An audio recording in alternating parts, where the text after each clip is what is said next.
last time we stopped here talking about hybridizations, different hybridizations in SP, SP2, SP3, and I covered this subject, and I showed you how to get the hybridization for any element, like say carbon, and also we showed how do we form the two pi bonds.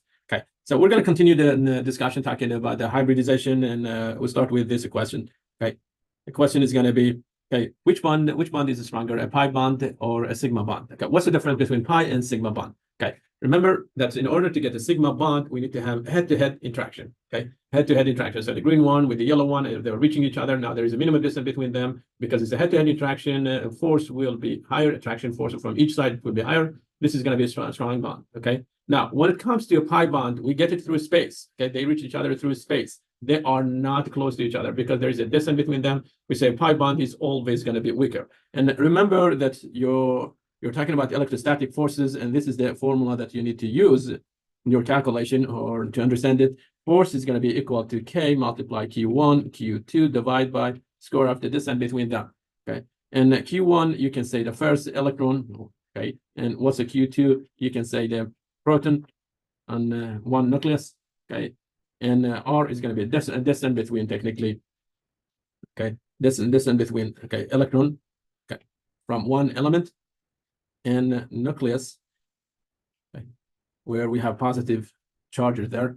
Distance between technically between the electron and the electron and the source of positive charge or the attraction force on the neighbor atom or neighbor molecules. And why did I not continue it to the exactly to the center? You can say this is the distance technically between them. That's fine, and call it R whatever.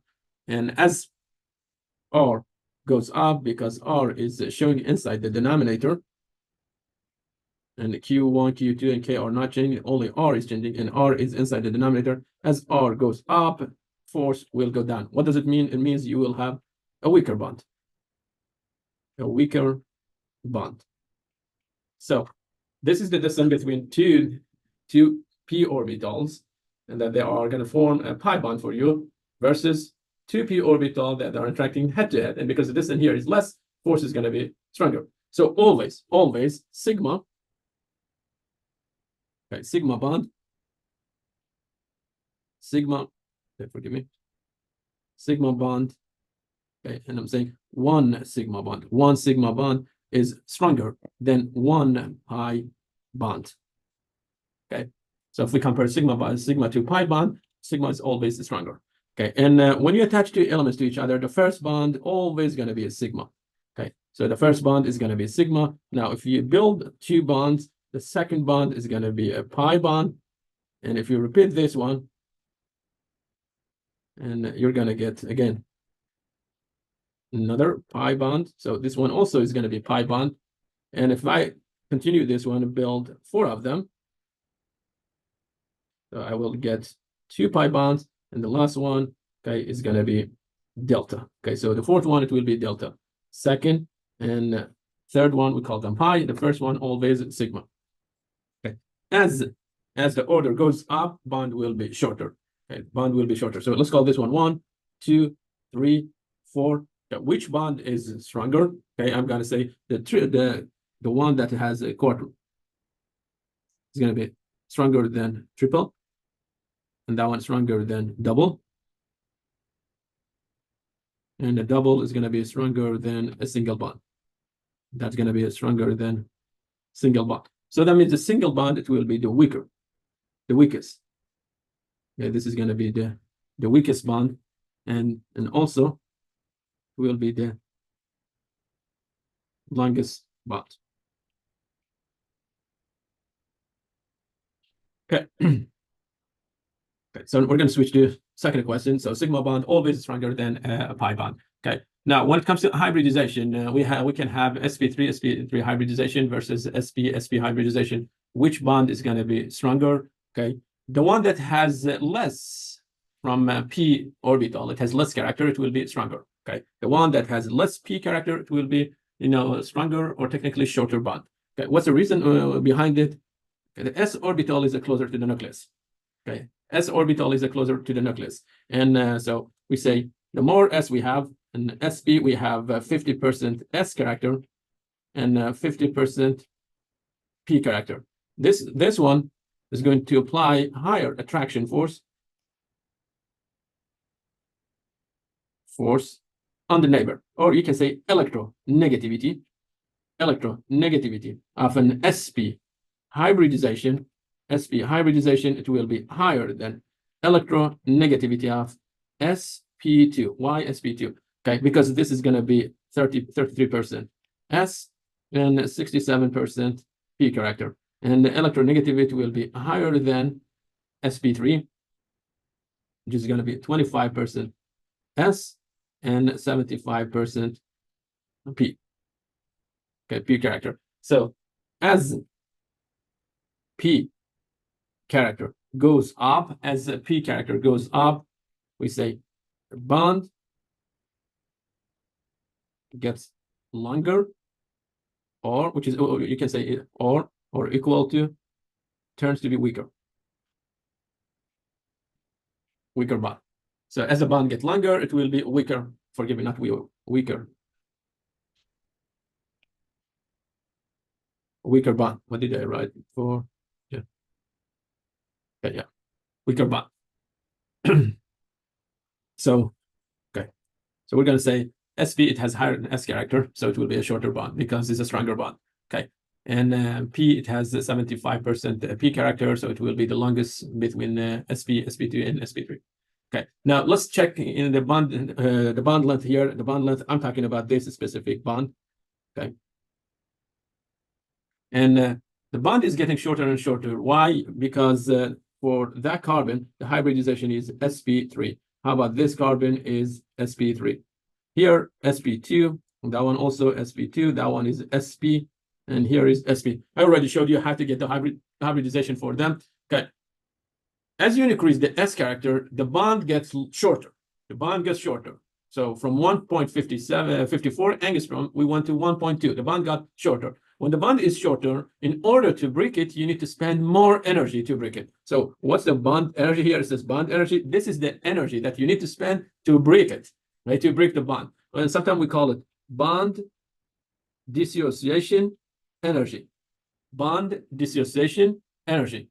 You need to spend 120 kilojoule to break a triple bond. Because it's a shorter, it will be harder to break it.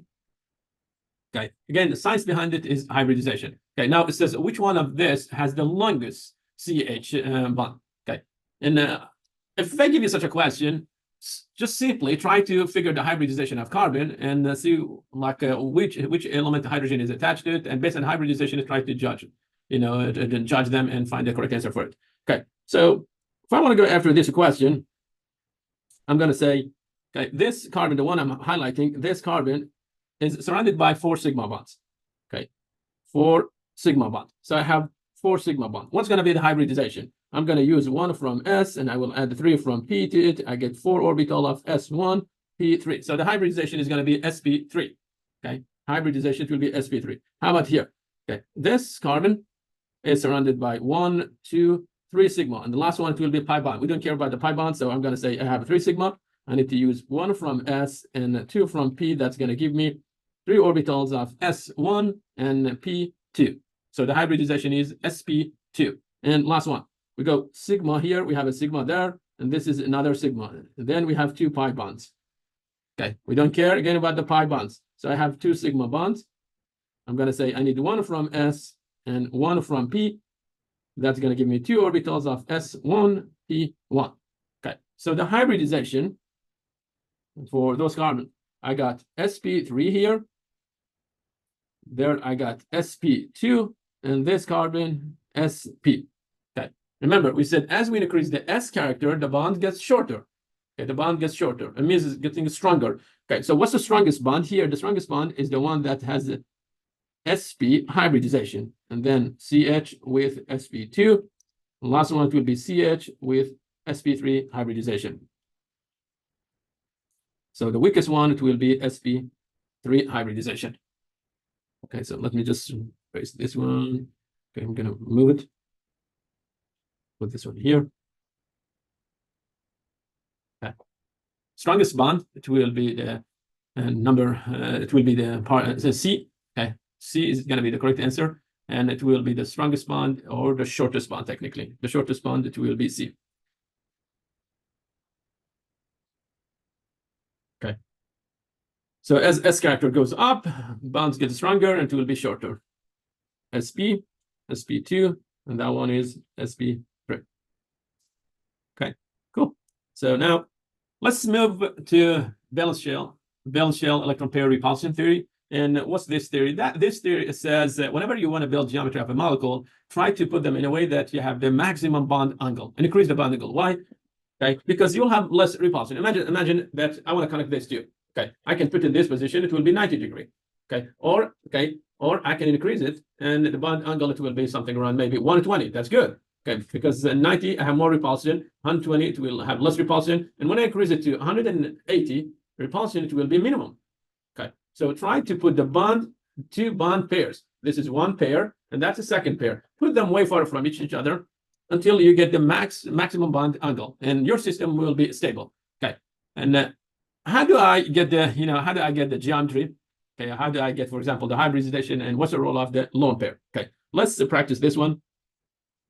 Okay, so instead of following the slide letter by letter, let's start with this. Imagine you have such a molecule. You have AB2. Okay, AB2. And what's the AB2? AB2, I have one central atom attached to two outer atoms. I go with BeCl2. Okay. Beryllium is a group 2. So it's not going to make it to octet. Chlorine is a group 7. So I'm going to say 1 beryllium plus 2 chlorine. 1 multiplied 2 electrons plus 2 multiplied 7, I get 16 electrons. Next, electronegativity of chlorine higher than electronegativity of beryllium. What does it mean? It means Be is the central atom. Okay, put the chlorines around it. Okay, so we're going to put the chlorine here. We will use 2 electrons there and 2 electrons here to make 2 sigma bonds. Okay, so out of 16, I use 4 electrons to make 2 sigma bonds. I'm plus 12. What do I do with the 12? Okay, you will draw a circle around each element. Okay, and you start with outer atoms, chlorines. You give each chlorine 6 electrons until you make it octet. Okay, minus 6 multiplied 2 times. So I use all the electrons. Now I'm 0. Okay, how about the central atom? Central atom clearly is not octet. You can test it, but central atom will not make it to octet because it has only 2 electrons. It will share it with 2 neighbors. Max, it will get 4 electrons. Okay, now I go here, 7 electrons plus 1 sigma bond, 8, 7 plus 1, 8. I got 2 sigma bond. How about the central atom? 2 plus 2, 4. Okay, it's not octet. That's fine. The central atom, because the group 2 will not make it to octet. Group 2 and group 3, 2 and 3 will not make it to octet unless you pair electrons from neighbor. But if you do it formal charge, it will be either positive, a big positive number. Yeah, there's high chance it will be a positive number, and that's going to make the system unstable. Let's check the formal charge. Okay, so formal charge. Chlorine is a group 7. How many electrons do I see? I see 7 electrons around it, so 0. Okay, again, 7 minus 7, it will be 0. How about beryllium? It's a group 2. How many electrons do I see around it? I see 2 electrons around it, 0. So I got all the formal charges equal to 0. This is perfect Lewis structure. Okay, this is perfect. Yes, the central atom is not octet, and I get it. Okay, now let's go after hybridization. We have 2 sigma bond for Be. Okay, how about lone pair? Okay, sigma plus lone pair. Do I have lone pair on Be? No, I don't have. Only the central atom. And what's a lone pair? Those 2 electrons, we call them lone pair. And blue one, we call them bond pair. So I don't have any lone pair on beryllium. So I say 0. Okay. 2 plus 0, that's going to be 2. Okay, so what's going to be the geometry? Expected geometry. Okay. Expected geometry, when you have 2 pairs, it will be linear. Okay, and I have 2 pairs. That means I have 4 electrons. Okay, that means I need 2 hybrid orbitals to accommodate those 4 electrons. Okay, let's start with 2. Okay, here we go, 2. We're going to use 1 from S. We need 1 more orbital. Remember, always you have 1 from S, 3 from P, and 5 from D. Okay, so we're going to use 1 box from S. Then we need 1 from P, and that's going to give us 2 orbitals of S1, P1. Okay, so the hybridization, it will be SP. Okay, next. This is beryllium. It has two orbitals, two hybrid orbitals. Okay. And beryllium is a group 2. Group 2, so you have one electron up here, and those are sp orbital. Sp orbital. Now show the chlorine. Chlorine is going to reach from this direction or that direction, and that's going to be chlorine.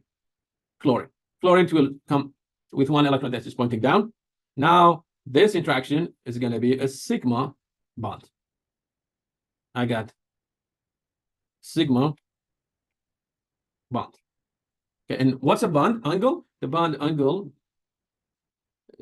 this is the bond angle that I'm talking about. It bond angle, it will be equal to 180 degrees. So when hybridization is sp, expected bond angle to be 120, and geometry expected to be linear. Okay. So next lecture, I'm going to go through sp2 and sp3 while we have a lone pair. And thank you very much.